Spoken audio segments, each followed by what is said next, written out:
Hello friends, नमस्कार। स्वागत है मेरे चैनल इन्वेस्टमेंट योगी पर। फ्रेंड्स, अगर आप चैनल पर नए हैं तो इस चैनल को सब्सक्राइब करिए, बेल आइकन दबाइए और उसके बाद नोटिफिकेशन में ऑल का बटन जरूर दबाइए ताकि आपको मेरे नए नए वीडियोस के नोटिफिकेशन हमेशा मिलते रहें। तो आइए इस वीडियो को शुरू करते हैं। फ्रेंड्स, आईपीओ के मार्केट में एक नई कंपनी ने दस्तक दे दी है और उस नई कंपनी का नाम है Dream Folks Services Limited. IPO के ऊपर कंप्लीट रिव्यू करेंगे, क्या हमें अप्लाई करना है या हमें अवॉइड करना है, इस बारे में पूरा का पूरा यहाँ पे एनालिसिस करेंगे।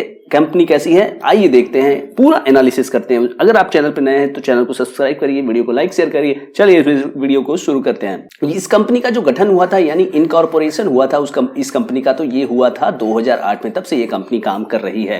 कंपनी करती क्या है? Company basically airport service aggregator platform है, यानी कि एयरपोर्ट पे बेसिकली अलग अलग तरीके के सर्विसेज प्रोवाइड की जाती हैं। जैसे हम लोग देखते हैं कि ई कॉमर्स में तरह तरह के प्रोडक्ट्स हम एक ही जगह ले सकते हैं, तो एयरपोर्ट पे उसी तरह से बहुत सारी सर्विसेज प्रोवाइड की जाती हैं। उन सर्विसेज को एक प्लेटफॉर्म पे लेके आने का काम ये कंपनी करती है। कौन कौन सी सर्विसेज प्रोवाइड की जाती है एयरपोर्ट्स पे और ये कंपनी कौन से प्रोडक्ट्स जो है सर्विसेज वहां पे देती है, आइए देखिए। कंपनी लॉन्च सर्विसेज देती है, फूड एंड बेवरेजेस सर्विसेज देती है, स्पा देती है, मीट एंड असिस्ट सर्विसेज देती है और एयरपोर्ट ट्रांसफर के लिए जो भी सर्विस है वो देती है। ट्रांजिट होटल की सुविधा कंपनी देती है और बैगेज ट्रांसफर की सुविधा कंपनी अपने कस्टमर्स को यहां पर प्रोवाइड करा के देती है।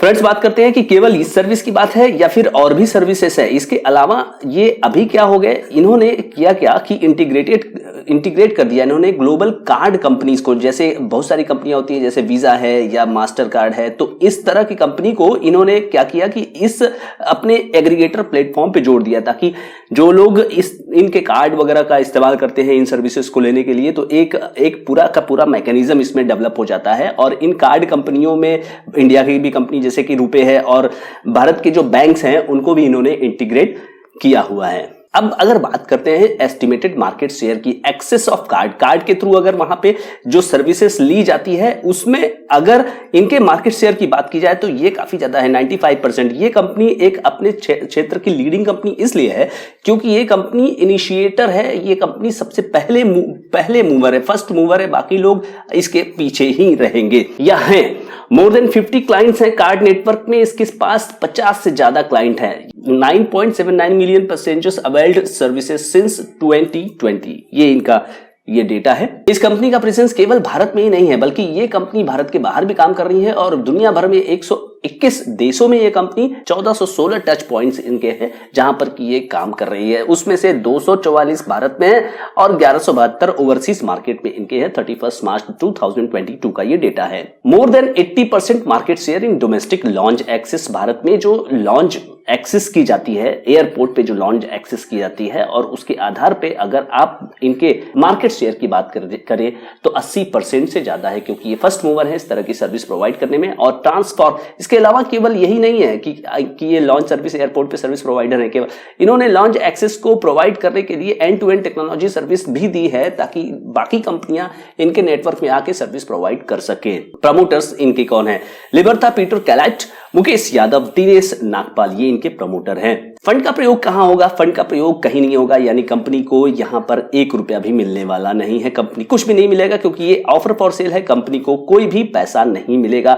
ये पूरा का पूरा पैसा शेयर होल्डर जो है वो अपना खाली कर रहे हैं, शेयर बेच रहे हैं और शेयर बेचने के बाद अभी तो 100% है, उसके बाद शेयर होल्डिंग पैटर्न में 67% अभी भी रहेगा प्रमोटर्स का। अब इस कंपनी के कुछ फाइनेंशियल्स की बात करते हैं। अर्निंग पर शेयर 2019-20 में 6 रुपए 6 पैसा, 2020-21 में केवल 28 पैसा, क्योंकि यहां पर कोरोना आ गया था। कोविड के कारण एयरपोर्ट सर्विसेज बंद थे तो वहां पर 28 पैसे मात्र।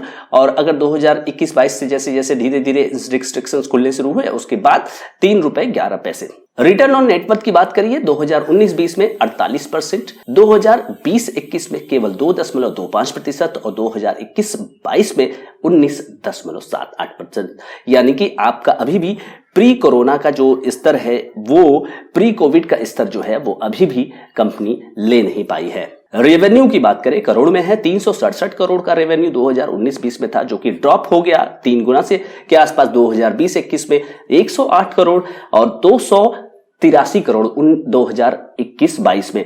यहाँ पर अभी भी कोरोना के पहले की स्थिति नहीं हो पाई है। प्रॉफिट आफ्टर टैक्स 2019-20 में 21 करोड़ 68 लाख और 2020-21 में ये लॉस में हो जाते हैं, क्योंकि सारी सर्विसेज ऑलमोस्ट बनती 1 करोड़ 45 लाख का लॉस, और उसके बाद 16 करोड़ 25 लाख रुपए के प्रॉफिट पर कंपनी इस समय इस फाइनेंशियल ईयर में है 21-22 में। टोटल एसेट्स की बात करें, छोटी कंपनी है, 137 करोड़ कुल जमा इनके एसेट्स हैं 2019-20 में। 2020-21 में घट के 122 हो जाता है, और उसके बाद प्री कोविड लेवल से ऊपर हो गया है एसेट्स 168.68 करोड़। ओएफएस है पूरी तरह से ये, और इसमें 562.10 करोड़ का ये ओएफएस है पूरी तरह से। इसके जो प्रमोटर हैं उनके पास ये पैसा जाने वाला है, और प्रमोटर की हिस्सेदारी 100% से घटकर हो जाएगी 67%। ओपनिंग डेट जो आईपीओ का है इसको आपको ध्यान में रखना है 24 तारीख यानी कि कल, और क्लोजिंग डेट ये 26 अगस्त को है। फेस वैल्यू 2 रुपए है, और आईपीओ का जो प्राइस का जो रेंज है वो 308 रुपए से 326 रुपए के रेंज में है। ऑब्वियसली हम लोग अप्लाई करते हैं तो 326 रुपए पर ही उसको करते हैं। एप्लीकेशन की मिनिमम साइज जो है वो 1 है, और उसमें आपको 46 शेयर्स मिलेंगे। 2 लाख से नीचे के कैटेगरी में और आप अप्लाई करना चाहते हैं तो आपको 13 लॉट अप्लाई करना होगा, उसमें 598 शेयर्स के लिए आप अप्लाई करेंगे। अगर आपको ये आईपीओ नहीं मिलता है तो आपको 2 सितंबर को आपका पैसा आपके अकाउंट में रिलीज कर दिया जाएगा, और अगर आपको आईपीओ मिल जाता है, अलॉट हो जाता है शेयर, तो 5 तारीख को वो आपके डीमैट अकाउंट में क्रेडिट होगा, और 6 तारीख को आपके इस आईपीओ की लिस्टिंग होगी, यानी 6 सितंबर। इस आईपीओ के लीड मैनेजर है इक्वेरिस कैपिटल प्राइवेट लिमिटेड और मोतीलाल ओसवाल। बात करते हैं कि ये जो आईपीओ है किन किन कैटेगरी में किसको कितना कितना दे रहे हैं, तो ये काफी इंटरेस्टिंग है। क्यूआईबी को यहाँ पे इन्होंने 75% के लिए अलॉट किया हुआ है, एनआईआई को 15% दे रहे हैं, और रिटेल को केवल ये 10% दे रहे हैं। तो अब सवाल ये उठता है फ्रेंड्स कि क्या करना चाहिए, अप्लाई या अवॉइड। अगर हम इसके वैल्यूएशन की बात करते हैं, वैल्यूएशन में यहां पर हम देखते हैं कि इसका जो पीई है तो वो हो जाता है 104 रुपए।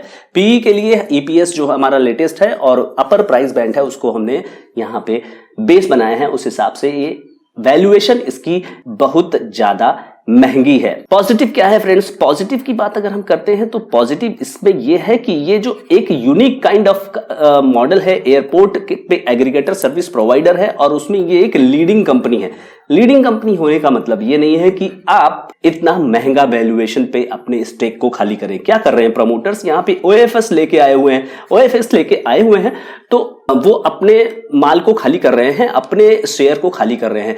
तो हम उसके 1 रुपए की कमाई पर 104 रुपए देके यहां पे शेयर क्या लेना चाहते हैं। तो फ्रेंड्स सवाल ये उठता है कि 104 के पीई पर अवेलेबल ये कंपनी यहां पर भविष्य में कैसा करेगी, फ्यूचर में कैसा करेगी। बिजनेस मॉडल पूरी तरह से इनका एयरपोर्ट पर डिपेंड है, और एयरपोर्ट जैसे जैसे भारत में ग्रो करेंगे इसकी तो पूरी संभावना है कि भारत भर में ही नहीं पूरे विश्व में जो है एयरपोर्ट सर्विसेज ग्रो ही करने वाली है।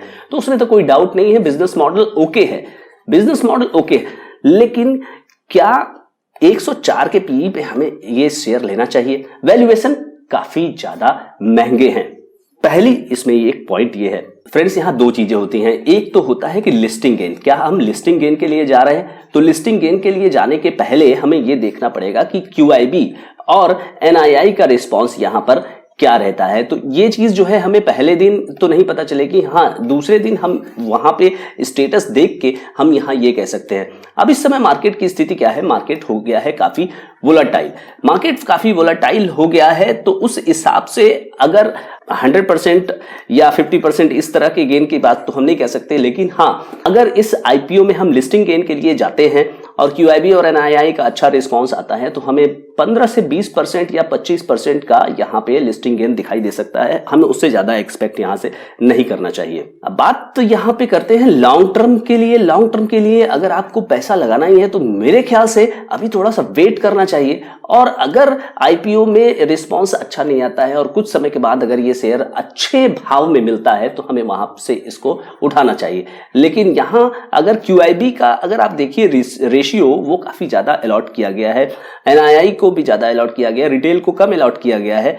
तो हो सकता है कि कंपनी के जो ये शेयर होल्डर्स हैं जो कि बाद में बनने वाले हैं, ये टाइट बेल्ट सीट बांध के बैठे और ज्यादा ये मार्केट में ऑफलोड ना करें अपने इस शेयर्स को। तो उस हिसाब से ये एक लॉन्ग टर्म का अच्छा बेट हो सकता है। बट अगर मार्केट में, सेकेंडरी मार्केट में ये कुछ अगर नीचे के भाव में उपलब्ध होता है बाद में, तो उस समय हम ले सकते हैं। तो फ्रेंड्स, ये मेरी राय है। इस राय पे आप क्या कहते हैं कमेंट करके जरूर बताइए। आशा है इस आईपीओ पर कंप्लीट एनालिसिस आपको पसंद आई होगी। तो इस वीडियो को ज्यादा से ज्यादा लोगों तक शेयर करना ना भूलिए। Thank you so much friends. I hope ये वीडियो आपको अच्छा लगा होगा। अगर ये वीडियो आपको अच्छा लगा तो इसको लाइक करिए, कमेंट करिए और इस वीडियो को ज्यादा से ज्यादा लोगों तक शेयर करना ना भूलिए। Thank you so much friends.